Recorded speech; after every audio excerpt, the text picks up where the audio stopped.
जय महाराष्ट्र, जय महाराष्ट्र, जय महाराष्ट्र, जय महाराष्ट्र।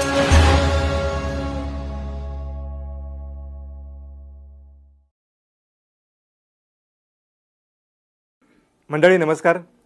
माहिती व जनसंपर्क महासंचालनालय निर्मित जय महाराष्ट्र या कार्यक्रमात मी श्रीदत्त गायकवाड सर्व रसिक प्रेक्षकांचं सहर्ष स्वागत करतो। मित्रांनो, भारत ही एक सुदृढ लोकशाही असणारं राष्ट्र आहे आणि या लोकशाहीचा सर्वात मोठा महोत्सव आपल्या देशामध्ये सुरू होतो आहे।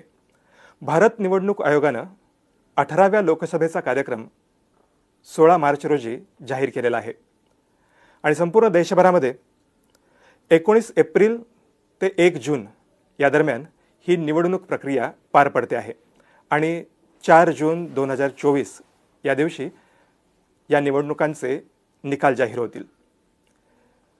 आपल्या महाराष्ट्र राज्यामध्ये या 18व्या लोकसभेच्या निवडणुकीची तयारी कशी सुरू आहे आणि यामध्ये माध्यम देखरेख आणि नियंत्रण कक्षाच्या माध्यमातून कशा पद्धतीचं कार्य केलं जाणार आहे या सर्वाची माहिती घेण्यासाठी आज आपल्या स्टुडिओमध्ये आलेले आहेत राज्याचे अतिरिक्त मुख्य निवडणूक अधिकारी doctor Kiran Kulkarni sir. Sir नमस्कार। नमस्कार, तुमचं खूप स्वागत आहे। सर, ही जी भारतातला सगळ्यात मोठा लोकशाहीचा महोत्सव आपण साजरा करत आहोत याची राज्यामध्ये होत असणारी तयारी ही कशी सुरू आहे याबद्दल सर्वप्रथम जाणून घ्यायला आवडेल। अगदी योग्य उल्लेख केलात तुम्ही। खरोखरच निवडणुका हा लोकशाहीचा उत्सव आहे आणि नुसता उत्सव नाही तर तो महोत्सव आहे आणि त्या महोत्सवामध्ये सर्व नागरिकांनी, सुजाण नागरिकांनी आणि जे 18 वर्षाच्या वरती आहेत आणि भारताचे नागरिक आहेत त्या सर्वांनी सहभागी होणं अपेक्षित आहे। त्याचबरोबर 18 वर्षाखालचे जे नागरिक आहेत त्यांनीसुद्धा याबाबतची माहिती घेणं आवश्यक आहे आणि त्या दृष्टीने खरोखरच मला आनंद वाटतो की आपण मला इथे निमंत्रित केलं आणि याबद्दल आपण मला बोलायला सांगितलं। आपल्याला कल्पना आहे की भारत निवडणूक आयोग हा राज्यघटनेमधल्या कलम 324 नुसार निर्माण झालेला असतो, म्हणजे ती घटनात्मक संस्था आहे। या घटनात्मक संस्थेवरती 2 कामं आपल्या राज्यघटनेनं सोपवलेली आहेत। पहिलं काम आहे ते निवडणुका घेणं आणि दुसरं आहे ते मतदार यादी तयार करणं आणि अद्ययावत करत राहणं। त्यातलं मतदार यादी तयार करणं आणि अद्ययावत करणं हे काम सतत चालणारी प्रक्रिया आहे। पण आधी दुसरं जे काम मी आपल्याला सांगितलं की निवडणुका घेणं हे काम अतिशय महत्त्वाचं, अवाढव्य, गुंतागुंतीचं आणि आता वाढत्या तंत्रज्ञानाच्या प्रभावामुळे आणि इतर अनेक गोष्टींमुळे अतिशय महत्त्वाचं असं हे काम झालेलं आहे। भारत निवडणूक आयोग जेव्हा निवडणुकीच्या तारखा जाहीर करतं त्याच्यानंतर प्रत्येक राज्यामध्ये या निवडणूक आयोगाचे प्रतिनिधी म्हणून मुख्य निवडणूक अधिकारी त्या राज्यासाठी असे असतात। मीही त्याच कार्यालयात काम करतो महाराष्ट्रासाठी। या मुख्य निवडणूक अधिकाऱ्यांकडे सुद्धा पुरेसं मनुष्यबळ आणि आर्थिक संसाधनं उपलब्ध करून दिलेली असतात आणि भारत निवडणूक आयोगाच्या मार्गदर्शनाखाली राज्य पातळीवरती मुख्य निवडणूक अधिकारी या संपूर्ण आपल्या राज्यातल्या निवडणुकांचं संचालन करत असतो। तुम्ही म्हटलात त्याप्रमाणे हे सुद्धा आहे की याला अनेक पैलू असतात, म्हणजे निवडणुका घ्यायच्या याला अनेक पैलू आहेत। त्यातल्या एका महत्त्वाच्या पैलूबद्दल आपण आज बोलणार आहोत। तो पैलू म्हणजे माध्यम नियंत्रण आणि देखरेख समिती। आपल्याला कल्पना आहे की एकूणच निवडणुकीच्या सगळ्या कामकाजामध्ये माध्यमांची जबाबदारी खूप मोठी आहे, महत्त्वाची आहे। म्हणजे आपण चौथा स्तंभ असं आपल्या लोकशाहीच्या बाबतीत माध्यमांना ओळखतोच। या माध्यमांनी जबाबदारीनं वागावं आणि योग्य पद्धतीनं काम करावं यासाठी भारत निवडणूक आयोगाने जे निर्देश दिलेले आहेत त्याप्रमाणे आपण राज्य पातळीवरती याविषयीचं कामकाज पाहतो।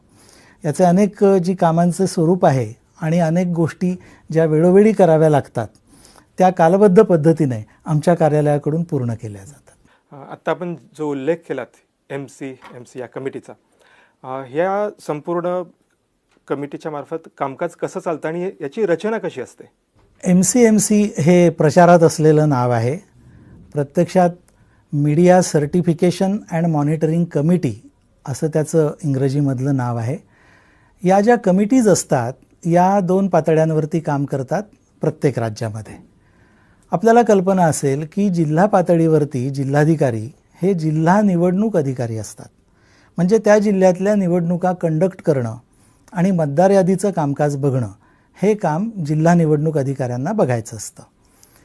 मात्र पार्लमेंटरी कॉन्स्टिट्युएन्सी किंवा संसदीय लोकसभेचा मतदारसंघ, या मतदारसंघाची रचना ही जिल्ह्यापेक्षा किंचित वेगळी असते. एका लोकसभा मतदारसंघामध्ये 6 विधानसभा मतदारसंघ या पद्धतीने आपल्या राज्यात 48 लोकसभा मतदारसंघ आहेत आणि 288 विधानसभा मतदारसंघ आहेत.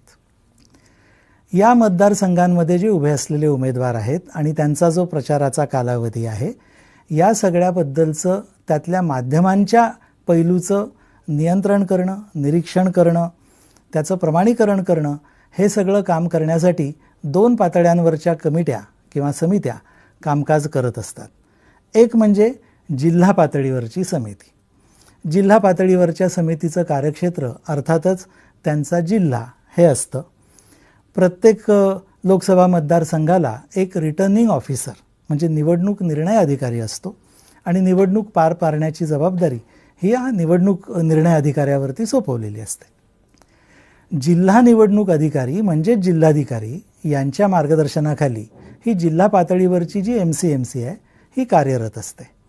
या MCMCमध्ये काही प्रतिनिधी असतात, मीडियाचे सुद्धा काही प्रतिनिधी असतात आणि या कमिटीकडे मुख्यत्वे करून काम दिलेलं आहे ते ही आचारसंहितेचं पालन करतात का आणि भारत निवडणूक आयोगानं वेळोवेळी MCMCनी कसं काम करावं याचे निर्देश दिलेले आहेत. त्याप्रमाणे पालन होतं आहे किंवा नाही यासाठी जिल्हा पातळीवरची कमिटी काम करत असते. त्याचप्रमाणे राज्य पातळीवरती सुद्धा अशीच समिती स्थापन झालेली असते. मात्र राज्य पातळीवरती या समितीच्या कामकाजाचे 3 भाग केलेले आहेत. पहिला भाग आहे त्याला आपण मीडिया सेल असं म्हणतो. हा मीडिया सेल राज्यातल्या सर्व प्रकारच्या माध्यमांवरती लक्ष ठेवून आचारसंहितेचा भंग आणि इतर बाबतीत ज्या गोष्टी घडत आहेत त्याचं रिपोर्टिंग हे वेळोवेळी करत असतो. त्यावरती आवश्यक ती कार्यवाही करण्यासाठी म्हणून प्रस्तावित करणं हे या मीडिया सेलचं काम आहे. दुसरा जो भाग आहे तो आहे ॲडव्हर्टाइजमेंट सर्टिफिकेशन कमिटी. ही ॲडव्हर्टाइजमेंट सर्टिफिकेशन कमिटी जी आहे ही अतिरिक्त मुख्य निवडणूक अधिकारी म्हणून जे कार्यरत अधिकारी असतात त्यांच्या अध्यक्षतेखाली असते. आपल्या राज्यासाठी मी ती जबाबदारी सांभाळतो. या कमिटीकडे वेगवेगळ्या पॉलिटिकल पार्टीज आणि पॉलिटिकल पार्टीज व्यतिरिक्तचे लोक किंवा संस्था, संघटना यांना ज्या जाहिराती प्रसिद्ध करायच्या असतात निवडणुकीसंदर्भाने, या जाहिरातींसाठीचं प्री सर्टिफिकेशन करण्यासाठी या कमिटीकडे अर्ज करावा लागतो. या कमिटीकडे अर्ज प्राप्त झाला की त्यावरती समितीचे सदस्य बैठक घेतात आणि त्यावरती योग्य तो निर्णय घेतात. तिसरा जो भाग आहे तो आहे माननीय मुख्य निवडणूक अधिकारी यांच्या अध्यक्षतेखालची प्रामुख्याने पेड न्यूज याच्यावर लक्ष ठेवणारी समिती. ही जी समिती आहे ही समिती पेड न्यूजबद्दलच्या ज्या तक्रारी आहेत त्यावरती विचार करते. त्याचबरोबर जिल्हा पातळीवरच्या समित्यांच्या कामकाजाबाबत कुणाची तक्रार असेल, काही अपीलं असतील तर ती अपीलंसुद्धा या माननीय मुख्य निवडणूक अधिकारी यांच्या अध्यक्षतेखालच्या समितीकडे चालतात. त्याचबरोबर ॲडव्हर्टाइजमेंट सर्टिफिकेशन कमिटी जी आहे त्यांच्या एखाद्या निर्णयाबद्दल जर अपील असेल तर ते सुद्धा या माननीय मुख्य निवडणूक अधिकारी यांच्या अध्यक्षतेखालच्या समितीपुढे चालवण्यात येतं. तर अशी ही रचना आहे आणि या प्रकारच्या समित्या या कामासाठी काम करत असतात. आत्ता आपण जी रचना सांगितली त्याच्यामध्ये राज्यस्तरावरती आहे, जिल्हा स्तरावरती आहे. आपला जो लोकशाहीचा चौथा स्तंभ आहे ती म्हणजे माध्यमं आणि त्यांची भूमिका लोकांच्या मतपरिवर्तनामध्ये खूप महत्त्वाची आहे. बरेचसे उमेदवार वेगवेगळ्या माध्यमांचा वापर करत त्यांचा प्रचार, प्रसिद्धी हे करत असतात.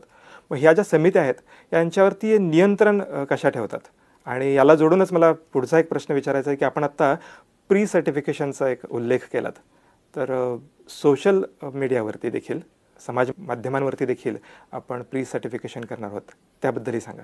ही गोष्ट खरी आहे की एकूणच माध्यमांची जबाबदारी आणि भूमिका ही अलीकडच्या काळात अधिकाधिक महत्त्वाची होत चाललेली आहे. त्याच्यामध्ये प्रिंट मीडिया आहे, इलेक्ट्रॉनिक चॅनेल्स आहेत, त्याचबरोबर आपण उल्लेख केला तसा सोशल मीडिया हा एक महत्त्वाचा भाग अलीकडच्या काळात उदयाला आलेला आहे. आणि तुम्ही म्हटलात तसं या सगळ्याचा प्रभाव हा मतदारांच्या मतावरती निश्चितपणे पडू शकतो. अतिशय प्रभावी अशी ती माध्यमं असतात आणि म्हणूनच या सगळ्या माध्यमांनी जबाबदारीनं वागावं अशी भारत निवडणूक आयोगाची अपेक्षा आहे. जबाबदारीनं वागावं म्हणजे नक्की काय? त्याचे दोन भाग सरळ पडतात असं मला वाटतं. पहिला भाग म्हणजे या सगळ्या माध्यमातून जो काही कंटेंट येत असतो, लोकांपर्यंत पोहोचत असतो, तो फ्री, फेअर आणि इम्पार्शियल असावा.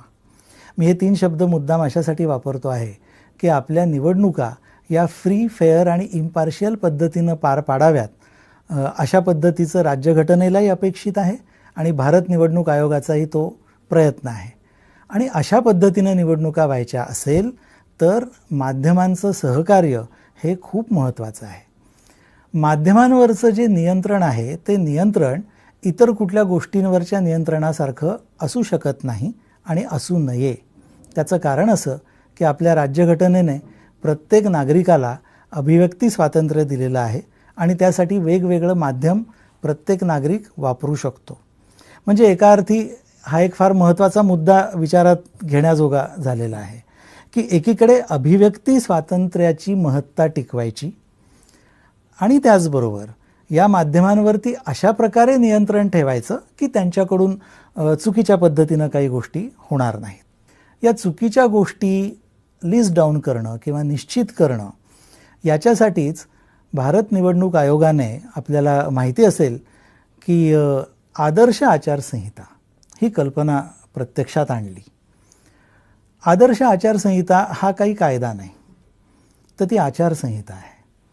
आणि आचारसंहिता ही प्रत्येक माध्यमाने, राजकीय पक्षांनी, नागरिकांनी स्वतःहून पाळण्याची गोष्ट आहे. आणि अतिशय कमी शब्दांमध्ये मांडलेलं असं ते एक डॉक्युमेंट आहे. आणि ते जेव्हा तयार झालं तेव्हा सगळ्या राजकीय पक्षांनी आणि माध्यमांनी त्या आचारसंहितेला मान्यता दिलेली आहे. म्हणजे आम्ही या आचारसंहितेप्रमाणे वागू असं त्यांनी कबूल केलेलं आहे. आणि त्यामुळेच या आचारसंहितेचा भंग जर कोणी माध्यम करत असेल, कोणी राजकीय पक्ष करत असेल किंवा कोणी नागरिक करत असेल तर त्यावरती लक्ष ठेवणं आणि तो भंग निदर्शनास आणून त्यावरती योग्य ती कार्यवाही होणं हा आपल्या एकूणच निवडणूक प्रक्रियेचा फार महत्त्वाचा भाग आहे. त्यापैकी माध्यमांबद्दल जर बोलायचं तर जिल्हा पातळीवरची जी समिती आहे त्यांच्याकडे जिल्ह्यातली सर्व वृत्तपत्र, जिल्ह्यात वेगवेगळे केबल ऑपरेटर्स काही लोकल चॅनेल्स चालवतात ती चॅनेल्स, त्याचप्रमाणे राज्यभर दिसणारी सुद्धा इलेक्ट्रॉनिक चॅनेल्स आणि सोशल मीडियाचं सुद्धा त्या जिल्ह्यामधलं जे काही काम आहे, जे काही निदर्शनास येतं किंवा सोशल मीडियामध्ये त्या जिल्ह्याबद्दल, जिल्ह्यातल्या मतदारसंघाबद्दल, जिल्ह्यातल्या राजकीय पक्षांबद्दल किंवा जिल्ह्यातल्या उमेदवारांबद्दल काय काय गोष्टी येत आहेत त्याच्यावरती लक्ष ठेवणं हे अपेक्षित आहे.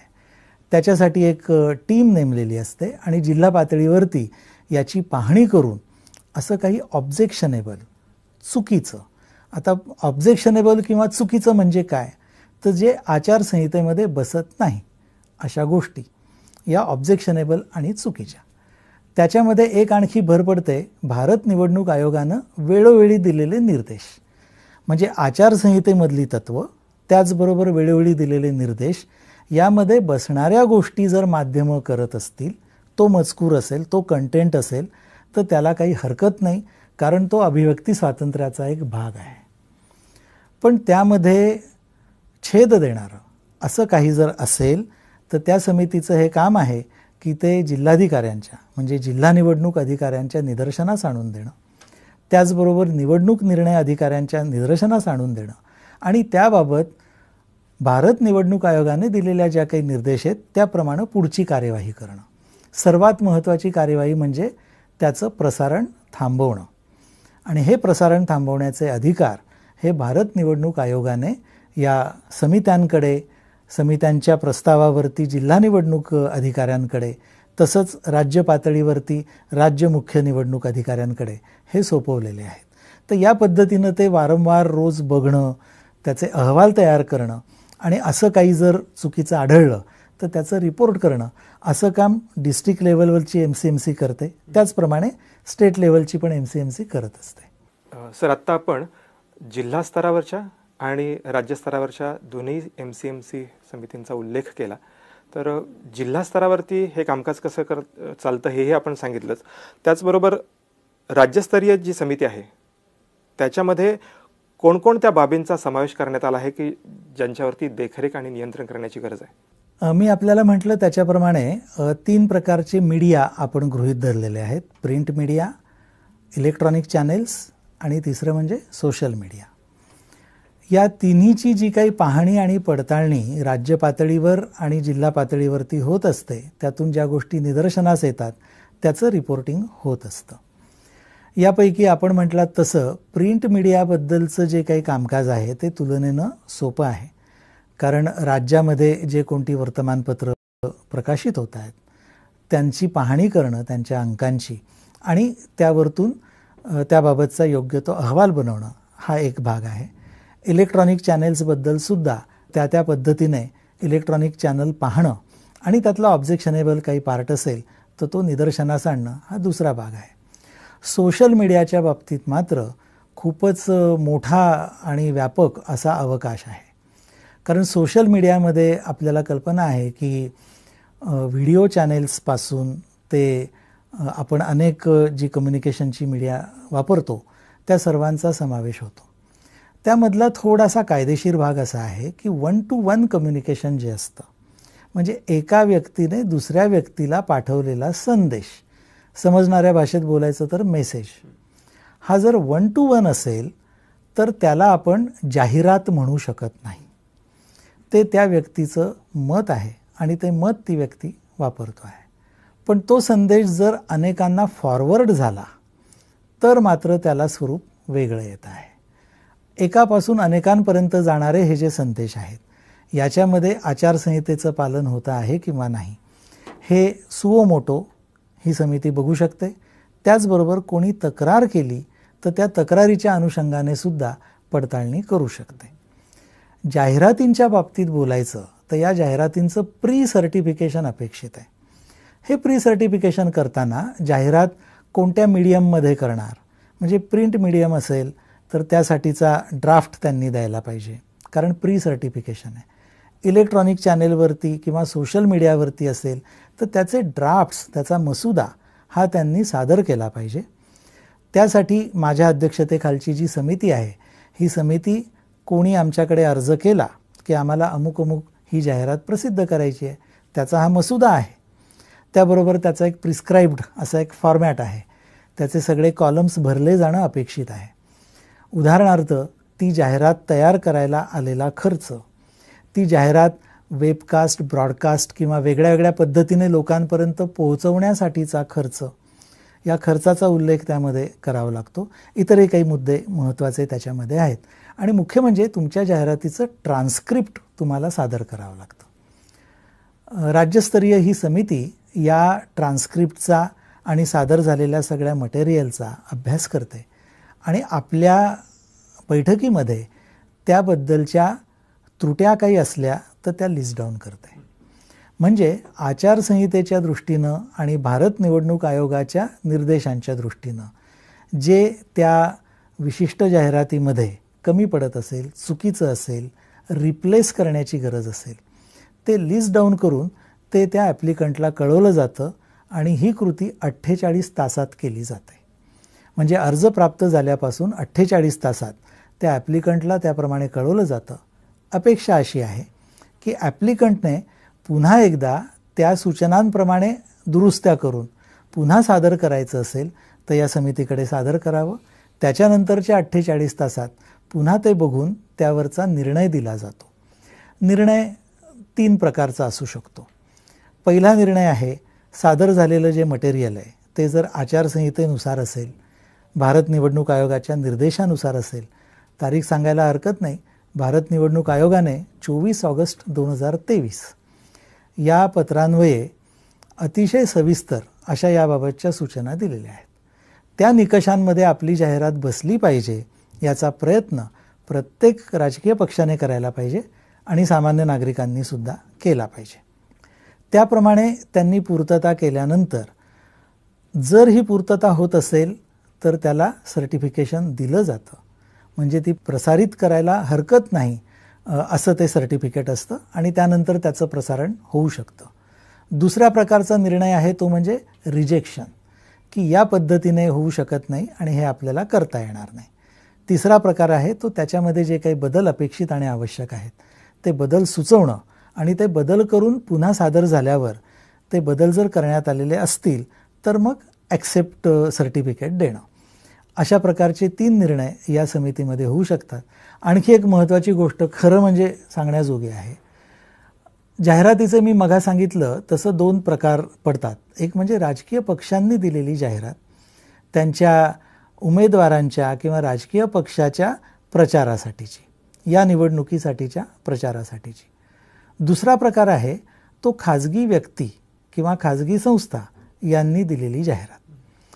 आपल्या लक्षात आलं असेल की कित्येकदा असं घडण्याची शक्यता आहे की राजकीय पक्ष स्वतःचा निधी या गोष्टीसाठी खर्च होत आहे असं न दाखवता खाजगी व्यक्तीकडून किंवा खाजगी संस्थांकडून या जाहिराती जर तयार करून घेत असतील आणि प्रसारित करत असतील तर त्याच्यावरती कसं नियंत्रण ठेवणार. याचं फार सोपं उत्तर भारत निवडणूक आयोगानं दिलेलं आहे. प्री सर्टिफिकेशनसाठीच्या अर्जामध्येच 2 प्रकारचे स्टेटमेंट्स आहेत.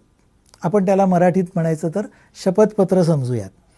या 2 स्टेटमेंट्समध्ये असं म्हटलेलं आहे, एक प्रकार असा आहे की खाजगी व्यक्ती किंवा संस्था असेल तर त्याने असं स्टेटमेंट केलेलं पाहिजे की माझ्या या जाहिरातीचा फायदा कुठल्याही राजकीय पक्षाला किंवा उमेदवाराला होणार नाही, हे त्याने सर्टिफाय करायला पाहिजे. म्हणजे कुठल्याही राजकीय पक्षाला फायदेशीर ठरणारी जाहिरात खाजगी व्यक्ती किंवा संस्था जर देत असेल तर त्या सर्टिफिकेशनमुळे त्याला ती देता येणार नाही. पण राजकीय पक्षाला मात्र आपले उमेदवार आणि आपला पक्ष याचा प्रचार करण्याची मुभा आहे. त्यामुळे ते त्यांचं जे स्टेटमेंट आहे त्याच्यामध्ये असं स्पष्ट त्यांनी म्हणायला पाहिजे की अमुक एक राजकीय पक्ष, अमुक उमेदवार यांच्या प्रचारासाठी, यांच्या फायद्यासाठी ही जाहिरात आम्ही तयार करून प्री सर्टिफिकेशन मागतो आहोत. आपल्याला कल्पना आहे की भारत निवडणूक आयोगाचे जे सगळे निर्देश आहेत ते इतके सुस्पष्ट आहेत आणि यापूर्वीच्या अनेक निर्देशांबाबत कायद्याच्या कसोटीवरती ते उतरलेले आहेत. अनेक छोट्या छोट्या मुद्द्यांवरती जे काही न्यायालयीन प्रकरणं झाली त्यातल्या बहुतेक प्रकरणांमध्ये भारत निवडणूक आयोगाच्या बाजूनं निकाल लागलेला आहे. आणि आता याही गोष्टीला जसा असा काळ लोटतो आहे, नवीन नवीन तंत्रज्ञान येतं, नवीन कुठला प्रकार येतो, या सगळ्याला गृहीत धरून हे निर्देश तयार करणं, त्याच्यामध्ये सुधारणा करणं हे काम भारतीय पातळीवरती चालू आहे. आणि त्याच्यामुळे मला खरंच याचा अभिमान वाटतो की जगातल्या या सर्वात महत्त्वाच्या लोकशाहीमधला हा जो महाउत्सव आहे, हा महाउत्सव इतक्या काटेकोरपणे आणि तरतुदीनुसार आणि आदर्श पद्धतीनं आपण सगळे मिळून, कारण फक्त भारत निवडणूक आयोग निवडणुका कंडक्ट करतो असं म्हणणं मला मान्य नाही. भारत निवडणूक आयोगाबरोबरच सगळे राजकीय पक्ष, राज्य पातळीवरच्या सगळ्या संस्था, त्याचबरोबर प्रत्येक नागरिक, या देशातली माध्यमं, हे सगळेजणं या निवडणुका यशस्वी करण्यासाठी प्रयत्नरत असतात. आणि त्याच्यासाठी फ्री, फेअर अँड इम्पार्शियल या 3 पद्धतीने होण्यासाठी जे काही नियम घालून दिलेले आहेत ते काटेकोरपणे पाळण्यात आपल्या सर्वांचं हित आहे, आपल्या देशाचं हित आहे. आणि त्याच्यामध्ये माध्यमांच्या बाबतीत या राज्यस्तरीय समित्यांचं आणि जिल्हास्तरीय समित्यांचं कामकाज हे खूप महत्त्वाचं आहे. सगळ्या माध्यमकर्मींनी, सगळ्या नागरिकांनी, राजकीय पक्षांनी आणि यंत्रणेनं सुद्धा या समित्यांचं कामकाज समजून घ्यायला पाहिजे आणि सहकार्य करून उत्कृष्ट पद्धतीने हे काम या निवडणूक काळात पूर्ण होईल याची खबरदारी घेतली पाहिजे. नक्कीच सर. आत्ता आपण जे सांगता आहात की आपल्या राज्यामध्ये 18व्या लोकसभा निवडणुकीच्या निमित्ताने जी तयारी सुरू आहे त्याच्यामध्ये MCMC अर्थात माध्यम देखरेख आणि नियंत्रण कक्षाचं काम मोठं असणारच आहे. त्याचबरोबर जॉईंट CEO तसंच ॲडिशनल यांच्याही समित्यांबद्दल आपण माहिती सांगितलीत. मला तुम्हाला असं विचारायचं आहे की जेव्हा उमेदवारांना प्री सर्टिफिकेशनसाठी अर्ज सादर करायचा आहे तो त्यांनी कसा करावा आणि त्याच्यासोबत त्यांना काही कागदपत्र जोडावी लागणार आहेत का? मी आत्ता आपल्याला सांगितलं तसं त्यांनी ट्रान्स्क्रिप्ट जोडणं गरजेचं आहे. त्याचबरोबर जे स्टेटमेंट त्यांना लागू आहे, म्हणजे ते कॅन्डिडेट असतील तर त्यांना हे स्पष्टपणे म्हणावं लागेल की अमुक पक्ष किंवा अमुक उमेदवार यांच्या फायद्यासाठी हे प्रचार साहित्य किंवा ही जाहिरात ही आम्ही देत आहोत हे त्यांना म्हणावं लागतं. त्याचबरोबर जे काही त्यांना जाहिरात करायची आहे त्याच्या 2 प्रती या त्यांना सादर कराव्या लागतात आणि 24 ऑगस्ट 2023च्या भारत निवडणूक आयोगाच्या पत्राप्रमाणे त्यांनी जी काही आणखी कागदपत्र सांगितलेली आहेत ती त्यांना सादर करावी लागतात. ती सादर झाल्यानंतर त्यांची छाननी होते. हा ॲप्लिकेशन हा योग्य आहे की नाही हे आधी पाहिलं जातं आणि त्यानंतर त्या जाहिरातींच्या कंटेंटचं प्रमाणीकरण करण्यासाठी पडताळणी केली जाते. त्यासाठी समितीची बैठक घेतली जाते. अशी ही कार्यपद्धती आहे. आणि मग समितीची बैठक होऊन किती दिवसांमध्ये त्यांना निर्णय मिळतो? मी आपल्याला सांगितलं तसं अर्ज सादर झाल्यानंतर 48 तासाच्या आत ॲप्लिकंटला निर्णय द्यायचा असतो. त्यामुळे अगदी व्यावहारिकदृष्ट्या सांगायचं तर अर्ज आल्यानंतर आम्ही आमच्या त्या प्री सर्टिफिकेशन कमिटीची बैठक ही लगेचच घेतो. म्हणजे त्याच्यासाठी जास्त वेळ न घालवता त्याला काही असा कालावधी ठरवून दिलेला नाही. अतिशय क्विक नोटीसवरती आम्ही ही बैठक घेतो आणि तातडीनं त्यावर निर्णय घेतो. कारण 48 तासात हा निर्णय ॲप्लिकंटला कळवणं हे आमच्यावरती बंधनकारक आहे. सर, आत्ता आपण सांगितलं की वेगवेगळ्या पद्धतीचे आपण निर्णय या उमेदवारांच्या या अर्जावरती घेत असतो. मला पुढचा प्रश्न तुम्हाला असा विचारायचा आहे की आपण पेड न्यूजबाबतचा निर्णय घेताना कशा पद्धतीची कार्यपद्धती अवलंबली जाते? पेड न्यूज हा एक खूप म्हटलं तर गुंतागुंतीचा असा विषय आहे. कारण एखाद्या माध्यमाने पैसे घेऊन एका विशिष्ट राजकीय पक्षाचा किंवा उमेदवाराचा प्रचार करणं आणि तो प्रचार करताना त्याचा आपण प्रचार करतो आहोत हे वरकरणी दिसू न देता करणं असं त्या पेड न्यूजचं स्वरूप असतं. कारण हे जर त्यांनी जाहीरच केलं की अमुक एका राजकीय पक्षाच्या किंवा उमेदवाराच्या फायद्यासाठी आम्ही ही न्यूज देतो आहोत तर त्याला प्री सर्टिफिकेशन लागू होईल. कारण इट अमाऊंट्स टू ॲडव्हर्टाइजमेंट, ती जाहिरात होईल. मग लोक वेगवेगळ्या पद्धतीने यातून पळवाटा काढण्याचा प्रयत्न करतात. देशभरातल्या अनुभवातून आता निवडणूक आयोगाने सुद्धा काही मुद्दे निश्चित केलेले आहेत. उदाहरणार्थ सांगायचं तर एकाच वृत्तपत्रामध्ये उभ्या राहिलेल्या विरुद्ध दोन्ही उमेदवारांच्या बाबतीत पहिल्या पानावरती एक उमेदवार प्रचंड बहुमताने निवडून येणार अशी बातमी आणि शेवटच्या पानावरती विरुद्ध उमेदवार प्रचंड बहुमताने निवडून येणार अशी बातमी. याचा अर्थ असा की दाल में कुछ काला है, याला तपासावं लागेल. कुणी पेड न्यूज आहे म्हणून तक्रार केली म्हणून लगेच ती पेड न्यूज ठरत नाही. त्या पेड न्यूजची पडताळणी करावी लागते, त्याची काही चौकशी करावी लागते आणि त्यातून हा निष्कर्ष काढावा लागतो की ही पेड न्यूज आहे किंवा नाही.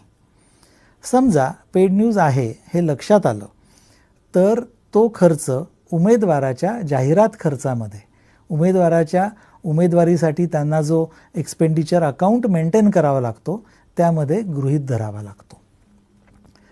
आता पेड न्यूज करताना अगदी इथपर्यंत भारत निवडणूक आयोगाने विचार केलेला आहे की एकाच पानावरती समजा प्रिंट मीडियामध्ये वेगळ्या वेगळ्या फॉन्टमध्ये आणि एका ठरीव पद्धतीनं न्यूज ॲपियर झाली आणि त्याच पद्धतीची त्याच फॉन्टमधली न्यूज दुसऱ्याही वृत्तपत्रामध्ये ॲपियर झाली तर ती पेड न्यूज आहे असं म्हणायला शंका घ्यायला वाव आहे. त्यामुळे अशा बाबतीत डिस्ट्रिक्ट लेवलची कमिटी आणि स्टेट लेवलची कमिटी गरजेप्रमाणे चौकशी करेल आणि पेड न्यूज अशी खात्री पटली तर ताबडतोब त्या उमेदवाराला, त्या निवडणूक निर्णय अधिकाऱ्याला कळवलं जाईल आणि जाहिरात म्हणून तो खर्च त्यांच्या अकाउंटमध्ये जमा होईल. आपल्याला कल्पना आहे की उमेदवारावरती खर्चाची मर्यादा आहे. ही मर्यादा महाराष्ट्र राज्यासाठी 95 लाख रुपये एका उमेदवाराला एका लोकसभा मतदारसंघासाठी अशी आहे. विधानसभा मतदारसंघासाठी ही मर्यादा 40 लाख आहे. आपल्या राज्यामध्ये अकोला वेस्ट या विधानसभा मतदारसंघाची निवडणूकसुद्धा या लोकसभा निवडणुकांबरोबरच होते आहे. तिथे जे उमेदवार उभे असतील त्यांच्यासाठी 40 लाख मर्यादा असेल आणि लोकसभा मतदारसंघातल्या उमेदवारांसाठी 95 लाख मर्यादा असेल. त्याचबरोबर आत्ता 19 एप्रिलला आपला पहिला टप्पा सुरू होतो आहे. आपल्या राज्यामध्ये एकूण 5 टप्प्यांमध्ये निवडणुकीची प्रक्रिया पूर्ण होणार आहे. पहिला टप्पा 19 एप्रिलला सुरू होईल आणि शेवटचा जो काही पोल डे आहे तो आहे 20 मे आणि त्यानंतर 4 जूनला रिझल्ट्स आहेत. माझी आपल्या सगळ्यांकडून ही अपेक्षा असेल की आपण सर्वांनी हा लोकशाहीचा उत्सव अतिशय चांगल्या पद्धतीनं, निरोगी पद्धतीनं आणि राज्यघटनेला अपेक्षित असलेल्या फ्री, फेअर आणि इम्पार्शियल पद्धतीने याच्यामध्ये सहभागी होऊन पूर्ण करावा. विशेषतः नवमतदारांनी अतिशय उत्साहाने मतदार यादीमध्ये नावं नोंदवावीत.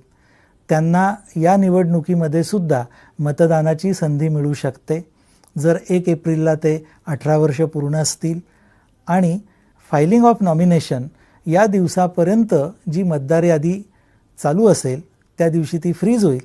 त्या दिवशी त्यांचं नाव असेल तर त्यांना मतदान करता येईल आणि याच्यासाठी वेल इन ॲडव्हान्स म्हणजे लास्ट डेटच्या 10 दिवस आधीच त्यांनी जरूर अर्ज करावा आणि या निवडणुकीमध्ये मतदानाचा अधिकार जरूर बजावावा.